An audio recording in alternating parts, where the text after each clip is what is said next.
सबसे पहले इस टाइटल को देखते हैं, डेंजरस स्काइज, कि आसमान जो हैं वे बहुत ही ख़तरनाक हैं। यहाँ हम बात कर रहे हैं रशिया यूक्रेन के संदर्भ में कि रशिया और यूक्रेन के आसपास का जो आसमान है वो बहुत ही ख़तरनाक साबित हो रहा है। क्यों? एडिटोरियल पढ़ेंगे तो समझ में आएगा। The Russia Ukraine war pauses. Pause का मतलब होता है कि भाई जैसे हम बोलते हैं ना, पॉज अ क्वेश्चन, खड़े करना, जैसे कोई चुनौती खड़े करना, कोई प्रश्न खड़े कर देना। तो रशिया और यूक्रेन का वो जो वार है उसने क्या किया है, हमारे सामने एक बहुत बड़ी रिस्क को खड़ा कर दिया है। क्या है रिस्क? फॉर एयरलाइंस, कि जो फ्लाइट्स हैं उनके लिए एक चुनौती खड़ी हो गई है। Operating in the region, Russia Ukraine वाले क्षेत्र में जो फ्लाइट्स ऑपरेट कर रही हैं उनके लिए बहुत बड़ी चुनौती जो है खड़ी हो गई है। The crash of an Azerbaijani airliner near the Kazakhstani city of Aktau. तो अभी हाल ही में क्या देखने को मिला कि एक अजरबैजानी एयरलाइनर, एक प्लेन जो था वो क्रैश कर गया। अजरबैजान का प्लेन था। कहाँ पे? Near the Kazakhstani city of Aktau, Kazakhstan का एक शहर है अक्ताऊ, इसके पास में ये दुर्घटना हुई। दैट किल्ड, और ये जो प्लेन क्रैश हुआ इसमें कितने लोगों की जान चली गई? 38 people. Has again brought into focus, तो इस घटना ने एक बार फिर से इस चीज़ को फोकस में ला दिया है, सेंटर में ला दिया है। किस चीज़ को? द डेंजर ऑफ फ्लाइंग, कि भाई देखो, द डेंजर ऑफ फ्लाइंग यानी कि ये जो विमान है इनके उड़ने पर जो है खतरा बना हुआ है। कहाँ उड़ने पर? Over the Russia Ukraine conflict zone. Conflict का मतलब होता है संघर्ष। कॉन्फ्लिक्ट जोन का मतलब है कि भाई ऐसा क्षेत्र जहाँ लड़ाई चल रही है, संघर्ष चल रहा है। तो एक बार फिर से इस प्रश्न को फोकस में ला दिया है कि रशिया यूक्रेन का जो युद्ध क्षेत्र है उस युद्ध क्षेत्र के आसपास अगर जो प्लेन्स हैं वे उड़ते हैं तो उनके लिए कितना बड़ा संकट है ना। ये जो है बात फिर से एक बार सामने आई है। The Embraer 190 was on route from Baku to Russia's Grozny when it was diverted. अब देखो, ये इस प्लेन का नाम है जो दुर्घटनाग्रस्त हुआ, Embraer 190। Was on route, on route का मतलब होता है कि भाई ऑन द वे, अपनी यानी कि ये प्लेन जो था अपनी जर्नी पे था, अपनी यात्रा पे था। कहाँ से कहाँ तक? Baku, from Baku to Russia's Grozny when it was diverted, कि भाई ये बाकू से रशिया के ग्रोजनी की ओर जा रहा था, जबकि इसे क्या किया गया? डाइवर्ट किया गया, इस प्लेन के मार्ग को जो है मोड़ा गया। And attempted an emergency landing, और ये जो प्लेन था इसने प्रयास किया किस चीज़ का? इमरजेंसी लैंडिंग का, है ना, कि भाई आपातकालीन जो है लैंडिंग की ज़रूरत पड़ी जब इसका मार्ग जो है डाइवर्ट किया गया। सम किलोमीटर्स फ्रॉम अक्ताऊ, और ये इमरजेंसी लैंडिंग जो है कहाँ पर हुई? सम किलोमीटर्स फ्रॉम अक्ताऊ, अक्ताऊ से कुछ दूरी पर, कुछ किलोमीटर्स की दूरी पर।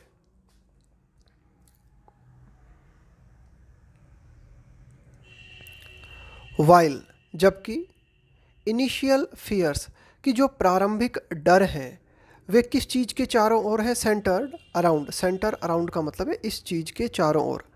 अ बर्ड हिट, कि भाई शुरुआती जो फियर्स हैं, है ना, शुरुआती जो आशंकाएं हैं, जो डर हैं, वो इस बात के चारों ओर है कि भाई हो सकता है ये प्लेन जो है एक बर्ड से हिट हुआ हो।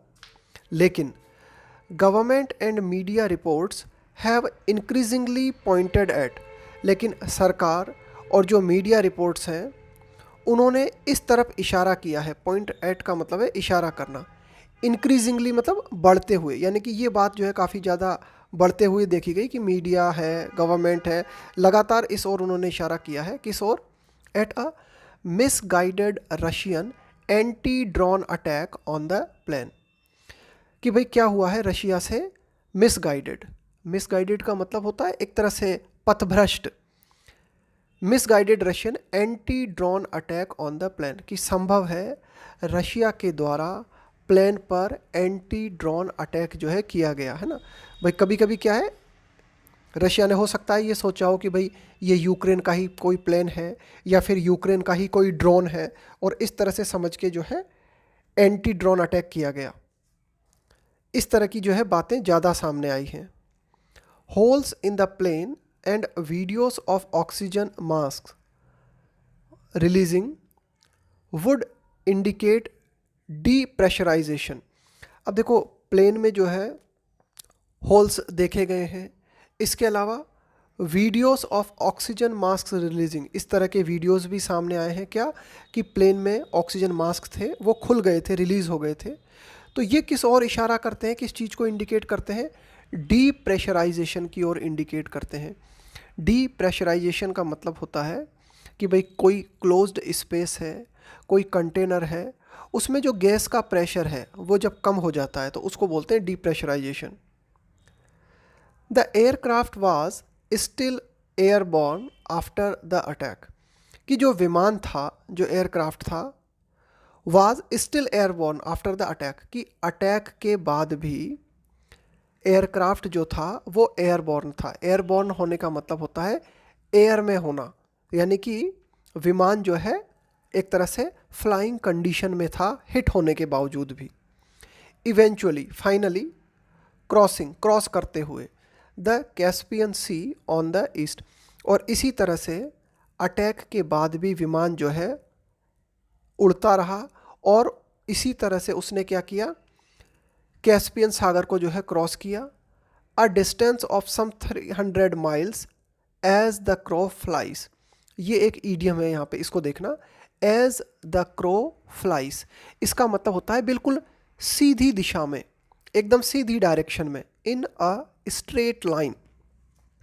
तो कहने का मतलब यह है कि प्लेन हिट होने के बाद जो है कैस्पियन सागर को क्रॉस करते हुए ईस्ट डायरेक्शन में लगभग 300 माइल्स जो है सीधी दिशा में जो है बढ़ता रहा।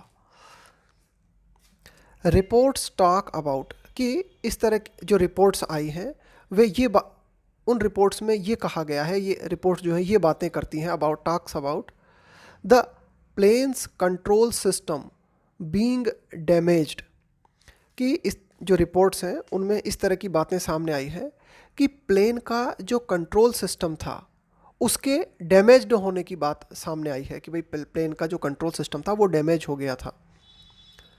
Which would possibly explain it's loopy flight path.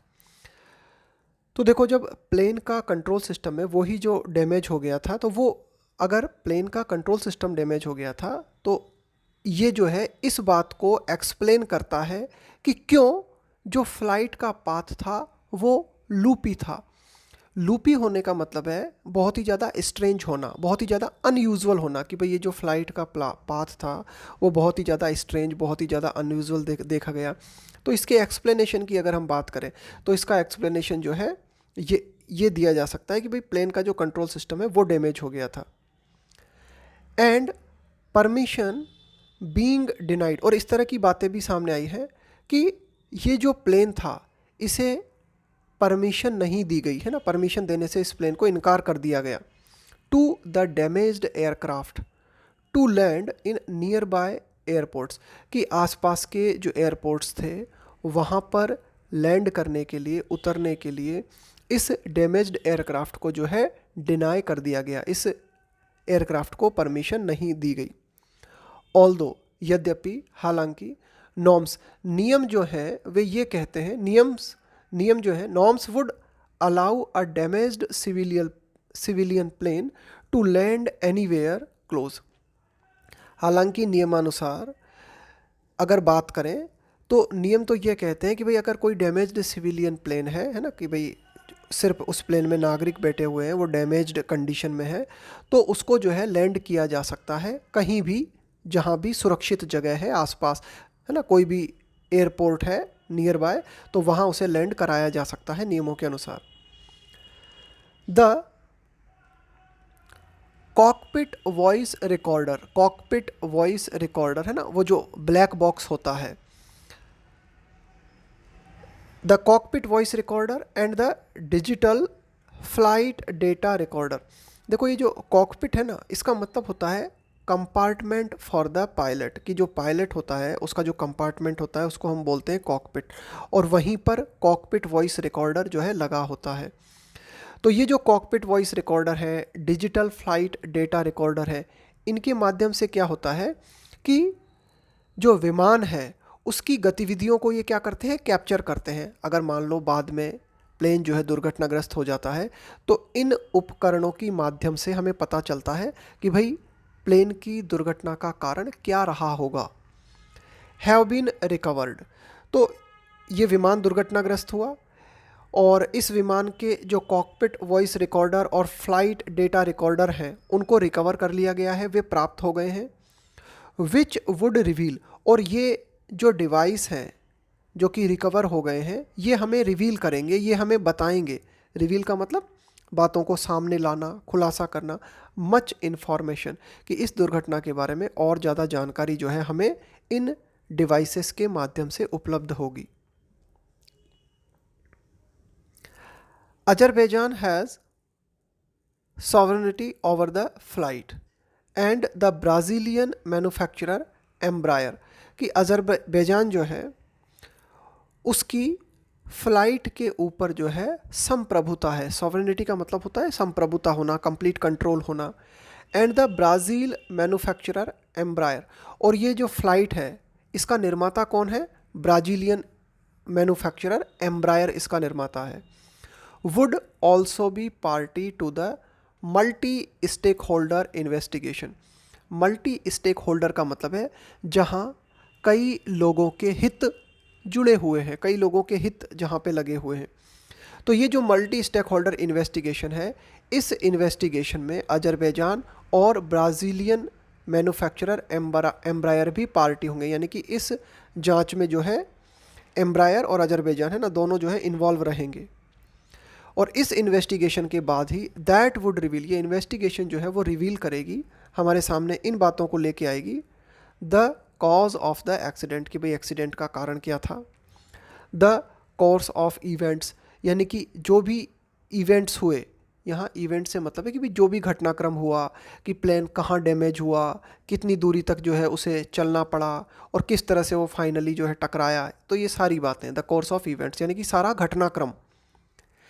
And whether and how the control system of the flight were affected, और कि भाई किस तरह से जो कंट्रोल सिस्टम है फ्लाइट के वो किस तरह से जो है प्रभावित हुए, और हुए भी कि नहीं हुए, है ना।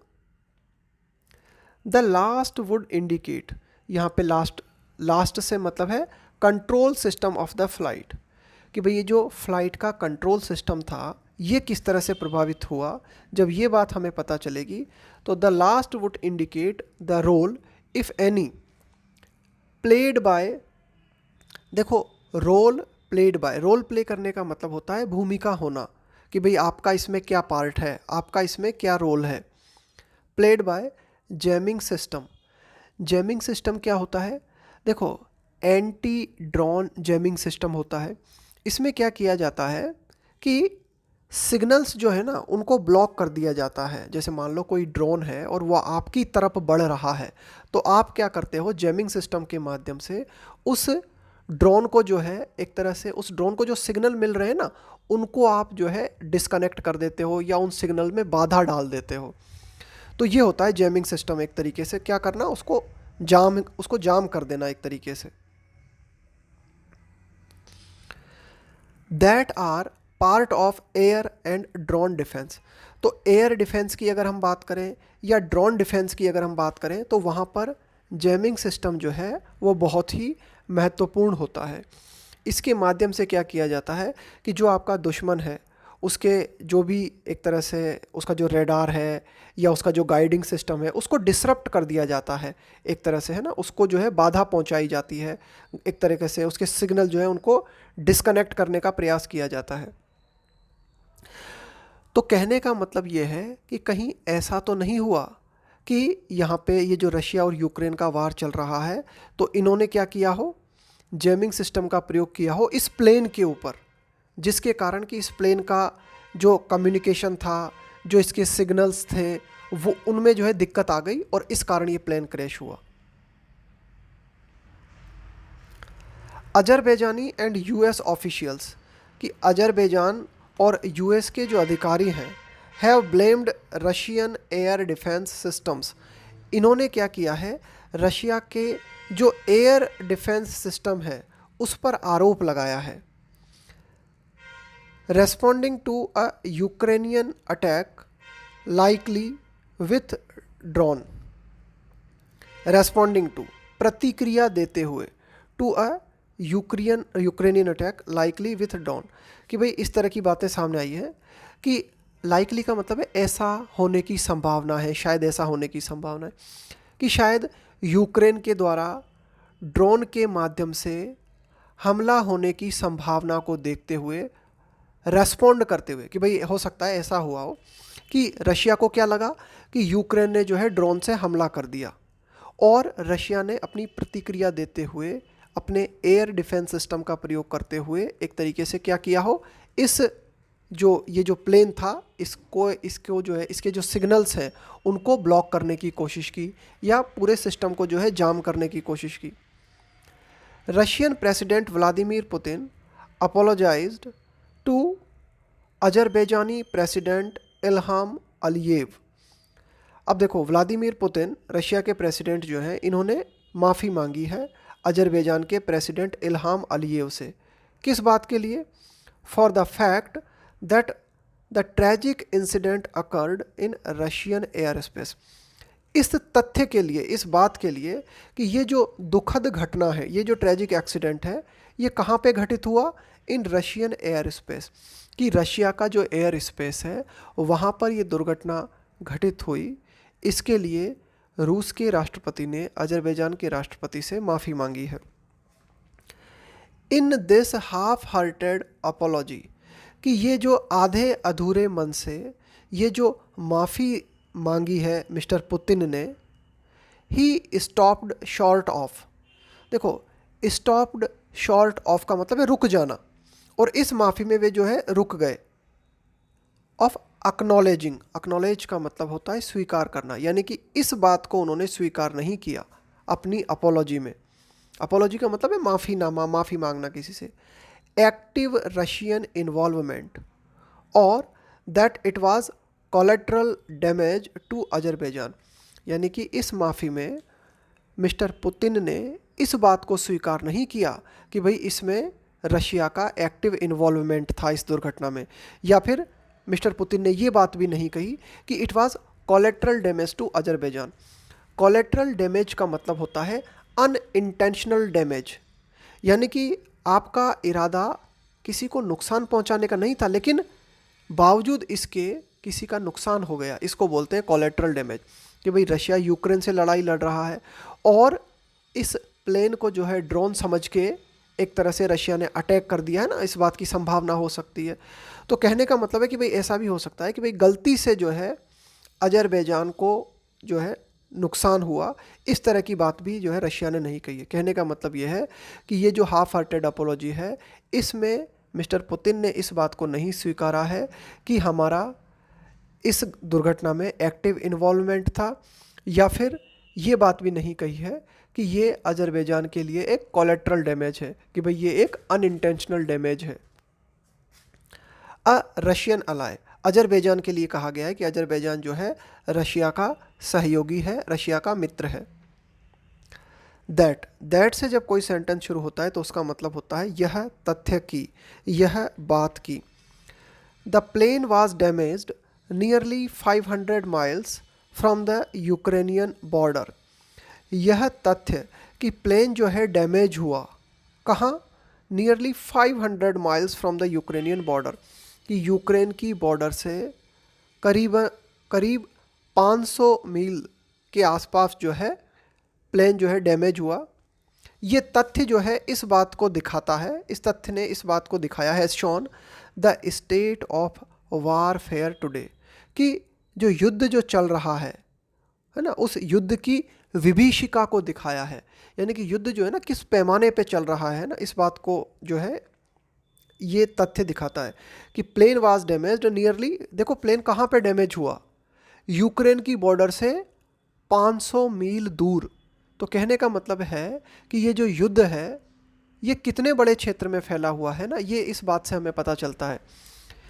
इन which drones and micro drones have moved centre stage. इस युद्ध के लिए कहा गया है कि इस युद्ध में ड्रोन का प्रयोग करना, माइक्रो ड्रोन्स यानी कि सूक्ष्म ड्रोन्स का प्रयोग करना, have moved centre stage. Centre stage पे आ जाने का मतलब है बिल्कुल बीच में आ जाना। कहने का मतलब यह है कि इस युद्ध में ड्रोन और माइक्रो ड्रोन्स जो हैं वे बहुत ही अहम हो गए हैं। क्यों? क्योंकि ये जो ड्रोन्स हैं या जो माइक्रो ड्रोन्स हैं as low cost weapons capable of, ये लो कॉस्ट हथियार हैं जो कि सक्षम है capable of strikes and surveillance across broad swathes of, कि स्ट्राइक का मतलब है अटैक करना, सर्वेलेंस का मतलब है निगरानी करना, अक्रॉस यानी कि ये इस तरह के हथियार हैं ड्रोन्स जो कि सक्षम है किस चीज़ में, अटैक करने में और निगरानी करने में। कहाँ पर? अक्रॉस, ब्रॉड का मतलब है बहुत ही व्यापक, स्वैथ का मतलब है एरिया, है ना, एक बड़ा जो क्षेत्र है उसके लिए हम बोलते हैं स्वैथ। स्वैथ्स ऑफ एनिमी टेरिटरी, कि दुश्मन का जो क्षेत्र है उसके एक बहुत बड़े हिस्से को अटैक करना हो या उस पर निगरानी करना हो, उसके लिए ड्रोन्स जो है बहुत ही कारगर हैं। कॉजिंग, कारण बनते हुए, much damage deep inside enemy territory, और ये जो ड्रोन्स हैं वो जो दुश्मन का जो क्षेत्र है उसके भीतर तक काफ़ी ज़्यादा नुकसान पहुंचाने का कारण बनते हैं। If the Kazakhstan air crash calls for, call for का मतलब है एक तरह से डिमांड करना, कि कजाकिस्तान का ये जो एयर क्रैश हमें देखने को मिला है, ये जो दुर्घटना हमें देखने को मिली है, calls for one urgent response, तो ये जो दुर्घटना है ये एक बहुत ही अर्जेंट प्रतिक्रिया की मांग करती है। क्या है वो प्रतिक्रिया? इट इज, वो ये है, for the de escalation of military action in the region, कि ये जो क्षेत्र है इस क्षेत्र में क्या किया जाए, जो मिलिट्री एक्शन है उसका डी एस्केलेशन किया जाए। डी एस्केलेशन का मतलब होता है सेना को पीछे हटाना, सेना को पीछे लेना। कुल मिला के ये जो लड़ाई चल रही है और यूक्रेन और रशिया दोनों के सैनिक जो है आपस में लड़ रहे हैं, ये पीछे हटें।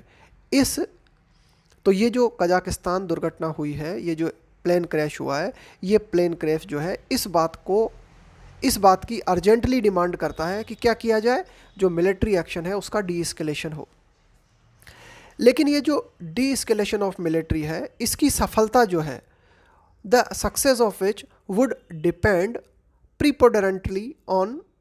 प्रीपोंडरेंटली ऑन मॉस्कोस विलिंगनेस। अब देखो ये जो डी एस्केलेशन है, इस डी एस्केलेशन की सफलता जो है किस चीज़ पे डिपेंड करती है, वो डिपेंड करती है प्रीपोंडरेंटली का मतलब होता है mostly, mainly, on Moscow's willingness, willingness का मतलब होता है राजी होना, to end its invasion, invasion का मतलब है अटैक, आक्रमण, ऑफ यूक्रेन। तो देखो de escalation of military action अगर हम चाहते हैं तो इसकी सफलता इस बात पे डिपेंड करती है कि मुख्य रूप से जो मॉस्को है, जो रूस है, वो राजी हो किस चीज़ के लिए, कि जो यूक्रेन पे उसने अटैक किया है उसको वो एंड करे, समाप्त करे। एंड एन एग्रीमेंट, और किस चीज़ पे डिपेंड करती है डी एस्केलेशन की प्रक्रिया, an agreement on limiting the expansion of NATO. Expansion का मतलब है विस्तार करना, कि जो नेटो है उसका विस्तार जो है उस पर भी जो है उसको लिमिट किया जाए एक तरीके से, और इसको लेकर एक एग्रीमेंट हो। तो इन दो बातों पे डिपेंड करती है डी एस्केलेशन की प्रक्रिया। कौन सी है वे दो बातें? एक तो नाटो का जो विस्तार है उसको लिमिट किया जाए, उसके लिए जो है एग्रीमेंट बनाया जाए, और दूसरी बात है रूस जो है राजी हो किस चीज़ के लिए, यूक्रेन वार को रोकने के लिए। फेलियर टू डू सो, और ऐसा करने में अगर हम नाकाम रहते हैं, फेलियर टू डू सो का मतलब हुआ कि भाई अगर डी एस्केलेशन नहीं किया जाता है, मिलिट्री एक्शन अगर जारी रहता है तो खतरा है किस चीज़ का? Now risk. Not only collateral damage, कि अगर जो है ये जो युद्ध की प्रक्रिया है अगर इसको नहीं रोका जाता है तो किस बात का खतरा है?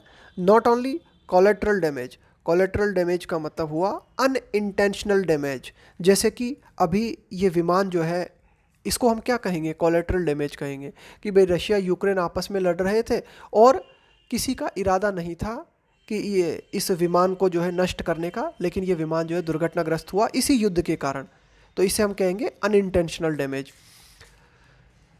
Resulting in such avoidable loss of innocent lives, और इन कोलेटरल डैमेज से क्या होता है कि भाई लॉस ऑफ इनोसेंट लाइव्स, की जो निर्दोष जानें हैं वे चली जाती हैं, जिनको कि अवॉइड किया जा सकता है।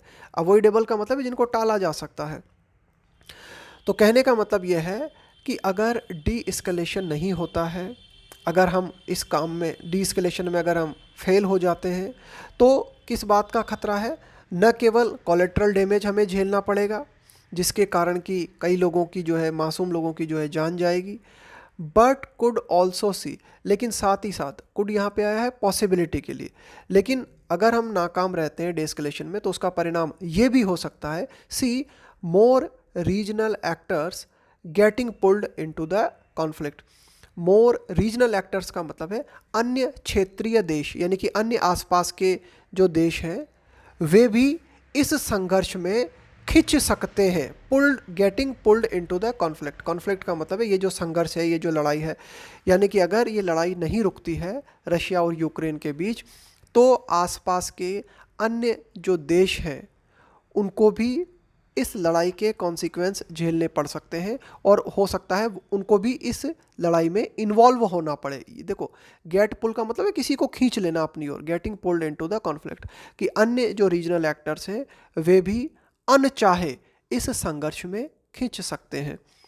तो ये था हमारा आज का एडिटोरियल।